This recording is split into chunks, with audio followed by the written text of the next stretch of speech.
श्रीमद् भागवत क्या है? कोई किताब नहीं है, कोई पुस्तक नहीं, कोई पोथी नहीं। कलयुग में अगर भगवान श्री कृष्ण कहीं पर हैं तो या तो वृंदावन में किशोरी जी के संग हैं या श्रीमद् भागवत जी में विराजमान है। प्रत्यक्ष एव कृष्ण, प्रत्यक्ष भगवान का स्वरूप है।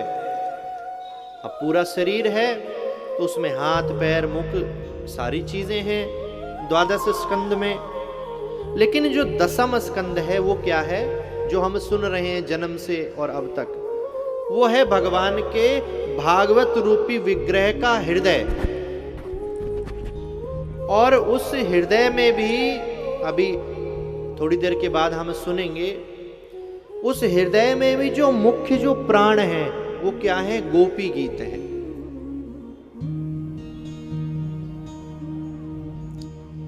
तो जीडी गोयनका साहब हटाने लगे। पूज्य भाई जी का आना हुआ, श्री हनुमान प्रसाद पोद्दार जी। क्या हो रहा है?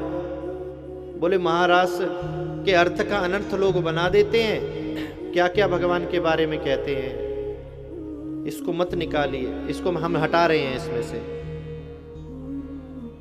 तो श्री हनुमान प्रसाद पोद्दार जी ने कहा कि जब प्राण को ही बाहर निकाल दोगे तो इसमें बचेगा क्या?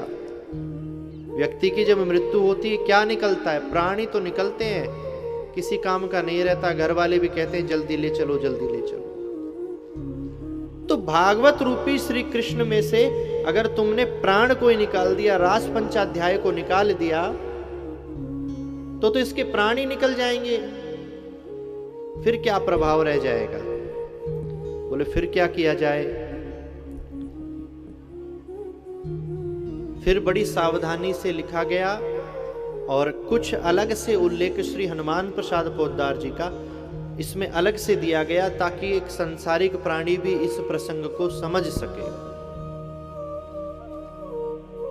समझ में आ रहा है आप सबको? आज ने कथा में आनंद आ रहा है तो गहरी कथा में डूब गए, नहीं तो समाज पर बोलते हैं तो सब हुंकारी भरते हो। हाँ, हमारे साथ भी ऐसा ही होता है।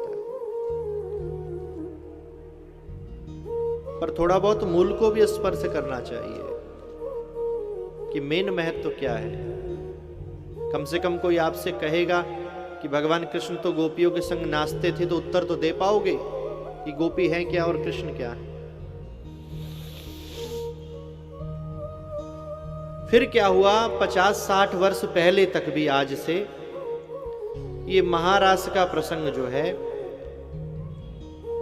ब्रज के विद्वानों ने कहा कि ये सिर्फ ब्रज में ही कहा जाएगा, ब्रज में ही गाया जाएगा, क्योंकि ब्रज से बाहर के लोग इसकी महिमा नहीं समझेंगे, इसलिए कोई फायदा नहीं।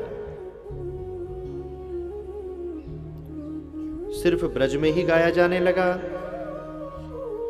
अब